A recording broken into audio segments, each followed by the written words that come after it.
Dans le grenier, j'ai déniché un bouquin. Veux-tu que je te lise ? Veux-tu que je te lise ?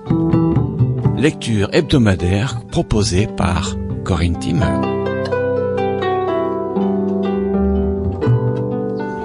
Pierrette Gobin-Vaillant nous propose Projet de voyage, édité par l'association Vent des Lettres, dans le recueil Elle et lui. Elle et lui. Lui, claudique depuis toujours. Un défaut de conception. Une naissance laborieuse ou un coup du sort, nul ne sait vraiment. À cette époque, se poser la question relevait du domaine de l'incompréhension. À quoi bon solliciter l'avis du corps médical ? Ses parents, désormais, ne formulaient plus qu'un seul souhait, ne pas attirer plus qu'il ne faut l'attention sur lui. Donc, se fondre dans la masse, sourire, tout allait bien. Le petit allait boiter toute sa vie, et bien soit, le petit boiterait toute sa vie.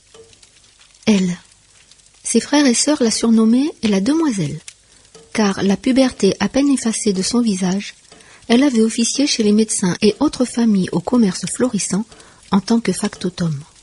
La bonne à tout faire, ou presque. Disponible, souriante, affable, sage, elle travaillait. La jeune fille rangée idéale qui rangeait idéalement tout ce qui traînait. Un jour, elle et lui se rencontrèrent alors qu'ils avaient la trentaine bien entamée. Ils firent un enfant, un seul, en raison de leur maturité, une fille. Lui, toujours claudiquant et néanmoins sémillant, elle sans cesse active. La vie les mena à une longue retraite, s'étiolant, s'effilochant, jusqu'à devenir des nonagénaires au corps façonné par le burin des années. À son maintien à elle s'est substituée une proéminence dorsale, une rondeur qui la déformait et qui la faisait grimacer lorsqu'elle voyait le reflet de sa silhouette voûtée dans les vitrines des magasins. Quelle horreur! C'est moi ça? Mais comment je suis devenue? Oui, c'est elle. Pourtant, elle conserve sa grâce naturelle, une certaine classe qui lui a été offerte à la naissance. Sa chevelure enneigée a la coquetterie de se parer encore de quelques fils noirs ici et là. C'est elle qui a eu l'idée la première. À force de l'entendre, lui, se désoler de ne plus pouvoir se déplacer parce que ses jambes le trahissent, jusqu'à l'empêcher de chuchoter la vie du village au café du coin et le contraindre ainsi à vivre en ermite, elle lui a proposé ce voyage. Tout d'abord méfiant, hésitant, presque peureux, un brin poltron, sa carapace a fini par se fendiller pour s'ouvrir pleinement à ce projet. C'était une rudement bonne idée qui allait pimenter leur quotidien, lui donner une couleur estivale, un coup de jeunesse. Soudain ragaillardi, il abandonna son déambulateur sur le côté pour quelques pas incertains en se tenant néanmoins prudemment au meuble et s'adressant à sa femme. « Tu as rudement raison, une balade en voiture, ça va nous rajeunir. Et pas question de l'annoncer à la gamine, elle va se mettre en travers de notre route, ça sera vraiment le cas de dire. Déjà qu'elle parle devant de la voiture. » La gamine, tout de même parée de la cinquantaine, risquerait fort de s'opposer au projet de ses parents. C'est donc d'un commun accord qu'ils décidèrent de le taire. Les jours suivants virent les deux nonagénaires extirper une carte routière jaunie au coin écorné du petit meuble bas pour la déplier sur la toile cirée de la cuisine. Partir, oui, mais pour quelle destination ? Le choix s'avérait difficile, conséquent. De leur index gagneux comme une brindille difforme, ils suivaient tant bien que mal le tracé de toutes ces routes, les unes en bleu, les autres en rouge, ce qui les obligeait à plisser les yeux, à ajuster leurs lunettes et les soumettait à une concentration laborieuse. Les inscriptions des communes avaient rapetissé, leur semblait-il, à moins qu'elles ne se soient quelque peu effacées avec les années. Et la patience les quittait, ils finissaient par se chamailler. « C'est ton idée, après tout. Débrouille-toi. »« Ah ben ta persévérance fait plaisir à voir. Ah, râler ça tu sais faire, hein. Mais prendre une décision, c'est plus compliqué. » rétorqua-t-elle un jour, avant de ranger définitivement la carte routière dans le meuble, sans respecter les pliures, parce que la colère agitait nerveusement ses doigts. Une journée, 2 journées s'écoulèrent sans que le projet ne fût abordé. Pourtant, chacun le nourrissait dans son coin, espérant secrètement que l'autre, entre 2 soupirs, oserait interrompre ce silence compact et terriblement contraignant. La visite de leur fille fut l'élément déclencheur. Lorsqu'elle aborda une fois de plus l'éventualité de la vente de la voiture, leurs yeux se cherchèrent pour y lire la même détermination muette. Pas avant leur périple. L'évidence se fit encore plus pressante. Leur dernier voyage ne sera pas celui auquel tout le monde s'attend, le corbillard, les fleurs et tout le tintouin. Non, eux, épris de liberté, ils ont choisi de partir pour une dernière fois. Cette dernière fois, il faudra qu'elle soit grandiose, immense, originale. Pourquoi toujours vouloir être dans les normes ? Lui, avec une jambe plus courte que l'autre, n'a jamais répondu aux critères de la normalité. Du haut de ses 95 ans, il entend bien transgresser les fameuses règles imposées par cette société, et sans que cela ne leur porte préjudice. Leur décision participera inévitablement à nourrir les commérages du village. Les uns s'insurgeront contre leur inconscience, leur insouciance, en mettant en évidence une attitude puérile, générée sans nul doute par un début de sénilité. Les autres approuveront peut-être timidement, en les enviant secrètement, ne s'autorisant pas à exprimer leurs sentiments. Peu importe. Ils les laisseront caqueter, tels des poules enfermées à l'étroit dans un poulailler. Que tous s'époumonnent jusqu'à essoufflement, comme une bourrasque bruyante qui prend naissance sur les coteaux pour finir par choir dans la vallée. Mauvaise langue et jalousie en tout genre. Amusez-vous. Nous, on a mieux à faire. Ne pas gaspiller ces journées que le temps nous laisse. Les mettre à profit pour une dernière balade. L'itinéraire restait donc à déterminer. Ils y réfléchissaient, l'un en parcourant son journal, l'autre les yeux rivés sur le petit écran. Les pages qu'on froisse, un jeu télévisé en fond sonore, ils cogitaient. De temps à autre, ils mettaient en commun leurs réflexions, leurs craintes aussi, qui ne manquaient pas de surgir lorsqu'une douleur se faisait persistante. Leurs projets pouvaient vaciller, mais leur détermination demeurait quasi intacte. Alors, l'un et l'autre gambergeaient à nouveau jusqu'au jour où... « On ne faut pas se leurrer, vu notre âge, on ne pourra pas parcourir des kilomètres et des kilomètres. Avaler du bitume, c'est bon pour les genoux. » « Tu veux peut-être qu'on se contente de sortir la voiture du garage ? Non mais tu rigoles, une voiture c'est fait pour rouler, et sans parler de traverser la France, on pourrait se risquer à longer la côte atlantique. Qu'en penses-tu » Un sourire radieux dévoila son dentier indiscipliné qu'il rajusta prestement d'un coup de langue. « Excellente idée !» prononça-t-il, un zeste d'émotion dans la voix à peine perceptible pour le quidam, mais qui fit se dessiner un joli sourire sur les lèvres de son épouse, sobrement peinte en un rose pâle flatteur. Elle l'étonnerait jusqu'au bout. Elle avait devancé son souhait. La perspective de revoir l'océan, peut-être une dernière fois, le mettait en joie. Les vagues, les admirer, les humer, les regarder se développer et se transformer pour mourir baveuse sur un lit de sable et de galets, le réjouissait intensément. Entendre l'océan gronder, emplir l'espace de son remous incessant, sourd et profond, et régner ainsi en maître des lieux, le faisait déjà frissonner. Il leva son regard humide vers elle et se contenta d'acquiescer. On allait au bord de la mer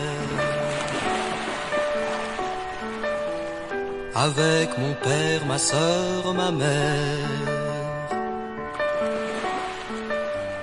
On regardait les autres gens comme ils dépensaient leur argent. Nous, il fallait faire attention quand on avait payé le prix d'une location. il ne nous restait pas grand-chose. Alors on regardait les bateaux, on suçait des glaces à l'eau, les palaces, les restaurants, on ne faisait que passer devant. Et on regardait les bateaux, le matin on se réveillait tôt, sur la plage pendant des heures, on prenait de belles couleurs. On allait au bord de la mer, avec mon père, ma sœur, ma mère. Et quand les vagues étaient tranquilles, on passait la journée aux îles. Sauf quand on pouvait déjà plus. Alors on regardait les bateaux, on suçait des glaces à l'eau. On avait le cœur un peu gros, mais c'était quand même beau.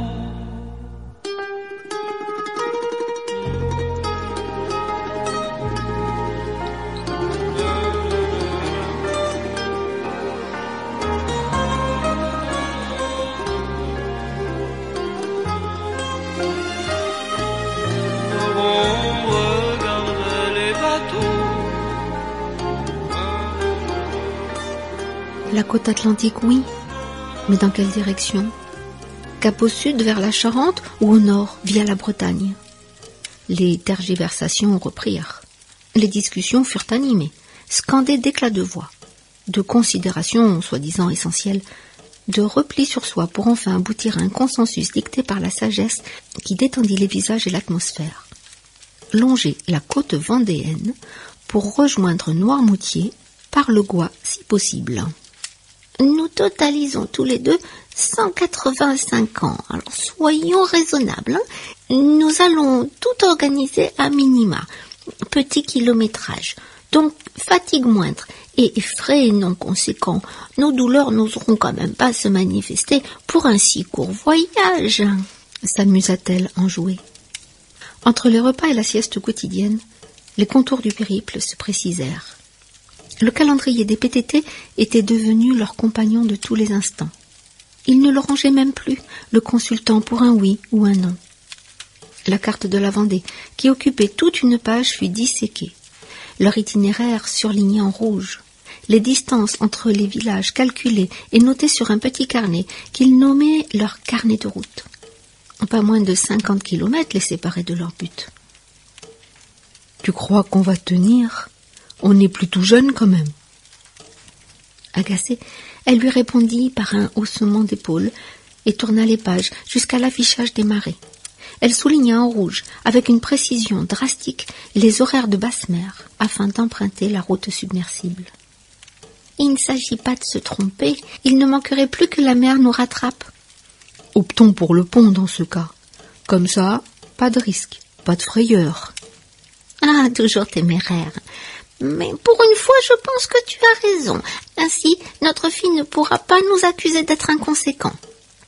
Leur fille, justement, n'avait fait aucun commentaire lors de sa dernière visite. Aucune allusion concernant la voiture. Rassurée de constater que ses parents ne se morfondaient pas dans leur coin, elle avait cependant noté un appauvrissement de la vue de sa mère. « Tu ne crois pas qu'il serait raisonnable de consulter ? Tu as le nez dans ton calendrier. Si l'encre était fraîche, on pourrait le lire sur ton visage. » Mais non, l'écriture est si fine que je suis obligée de m'en approcher. Mais quand je lis le journal ou une revue, ça ne me pose aucun problème. S'est empressée de rétorquer sa mère en refermant promptement le calendrier et en détournant la conversation vers un autre sujet. Le projet de voyage se concrétisait. L'itinéraire était maintenant arrêté. Tous les deux connaissaient la route pour l'avoir empruntée plusieurs fois, mais la confiance s'était quelque peu dissipée au fil des années. Alors, matérialiser le parcours de différentes couleurs les rassurait. Une fois cette tranquillité acquise, ils décidèrent de s'intéresser à la voiture. Voici plusieurs mois qu'elle n'avait pas roulé. Leur fille s'opposait farouchement à ce que l'un ou l'autre de ses parents persiste à conduire. En conséquence, leur quotidien avait été organisé de façon à éloigner toute tentation. Spolier leur indépendance ainsi avait suscité des grincements de dents. Un temps d'adaptation de plusieurs mois avait été nécessaire, mais tous les deux avaient conservé secrètement l'espoir de braver cet interdit. Le grand jour arriva enfin. Ils allaient rendre visite à leur voiture. Solennellement, l'un derrière l'autre, presque recueillis, bouillonnant cependant intérieurement, ils avançaient à petits pas. Lui, les mains crispées sur les poignets de son déambulateur, descendait l'étroite allée bitumée. Elle, un trousseau de clés à la main, le devançait précautionneusement sans quitter le sol du regard. Éviter la chute. C'était leur objectif premier. Se prouver ainsi qu'on était encore vivant, apte à tenter toutes les expériences. Se prouver surtout qu'ils avaient eu raison d'envisager ce voyage. Ainsi, tous les deux concentrés, sans se parler ni se regarder, atteignirent la porte du garage. Elle glissa la clé ornée d'un ruban rouge dans la serrure. La tourna fébrilement, si bien qu'elle dut s'y reprendre à 2 fois, comme si la porte opposait une résistance dissuasive. Lorsqu'elle la poussa enfin, tous deux, toujours sans un mot, s'approchèrent de leur véhicule. Ils se sourirent. Ils avaient presque envie de rire. Leur voiture. Il la couvert du regard. Un regard plein de bonté, de joie, de douceur. Leur voiture rouge, griffée sur les côtés, aux portières décolorées par quelques traînées de peinture bien involontaires, les attendait. C'était une évidence, voyons. Elle lui fit la surprise de coulisser la porte côté rue, dégageant ainsi l'ouverture du garage. La route s'ouvrait à eux. L'illusion était parfaite. Ils allaient simuler leur départ. Ils se chamaillèrent un peu pour la forme, afin de déterminer lequel des deux allait prendre le volant. Elle fut convaincante, prétextant une agilité toute relative cependant, et une motricité plus aisée. Et sans attendre la réaction de son compagnon de toujours, elle lui ouvrit la portière côté passager. Il ne lui restait plus qu'à s'exécuter, ce qu'il fit de bonne grâce. Il posa tout d'abord ses fesses sur le siège, et, s'aidant de ses mains, souleva ses jambes paresseuses. Confortablement calé, il attendit qu'elle monte à ses côtés. Elle, se doutant que les voisins d'en face devaient guetter, ébahis, derrière leurs fenêtres, prit un malin plaisir à faire claquer une portière comme ça, sans raison, juste par défi. Puis, elle s'installa derrière le volant. Ça y est, ils étaient dans leur voiture. Pour faire comme si, c'était un test, un essai. Mais quel plaisir! Elle redécouvrit avec délectation le contact des pédales. Dans un second temps, ses mains effleurèrent le volant avant de retrouver naturellement leur repère. « Tu vois, les gestes reviennent aisément.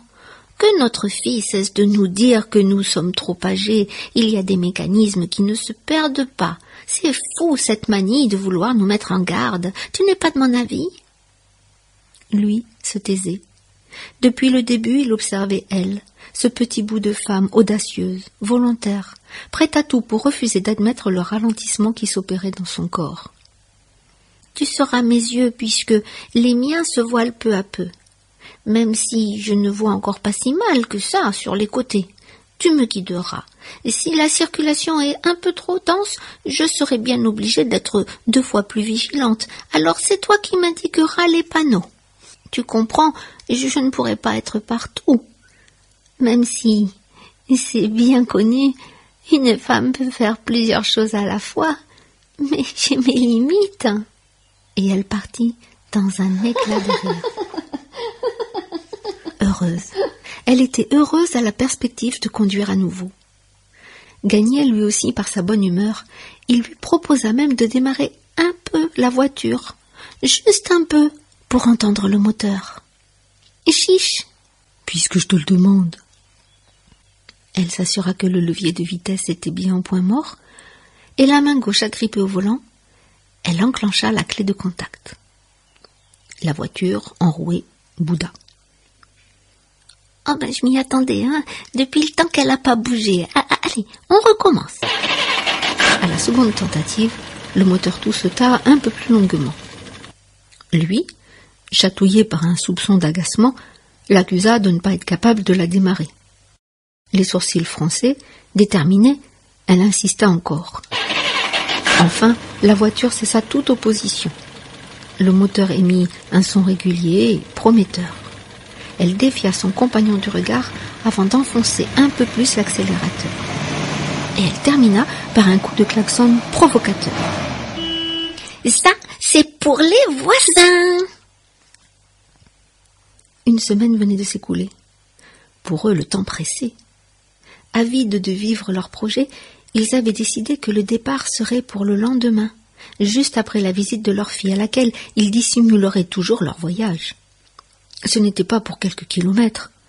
Pour la circonstance, elle ressortit son sac à main noir verni, celui des cérémonies, des mariages, des sépultures aussi. Et lui décida qu'il n'enfilerait pas son costume, il voulait être à l'aise. Elle lui prépara donc une tenue décontractée. Leur fille vint plus tôt que d'habitude. Sans un mot, elle ouvrit le garage. Un homme attendait devant. Elle lui fit signe d'avancer. Le garagiste manœuvra pour accrocher la voiture rouge à la dépanneuse.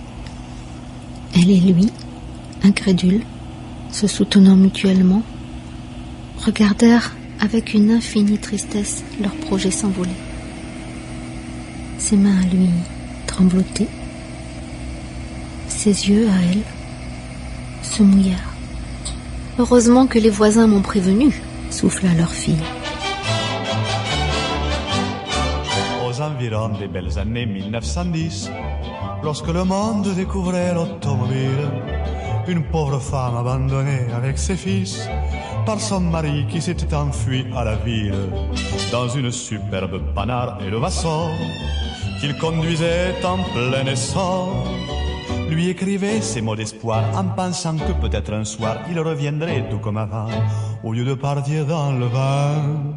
Je t'attendrai à la porte du garage, tu paraîtras dans ta superbe auto. Il fera nuit, mais avec l'éclairage, on pourra voir jusqu'au flanc du coteau. Nous partirons sur la route de Narbonne, toute la nuit le moteur vrombrira, et nous verrons les tours de Carcassonne se profiler à l'horizon de Barbera. Le lendemain, toutes ces randonnées nous conduiront peut-être à Montauban, et pour finir cette belle journée, nous irons nous asseoir sur un banc. Quel programme elle avait trouvé là. L'époux volage, hélas, ne revint pas si tôt, escamoté par son nuage de poussière, courant partout, Nice, Paris, Paris-Bordeaux, sans se soucier de sa famille dans l'ornière. Il courut ainsi pendant plus de 40 ans, et puis un soir, tout repentant, il revint voir sa belle d'antan qui avait appris à ses enfants ce refrain que les larmes aux yeux, il répétait au de bon vieux.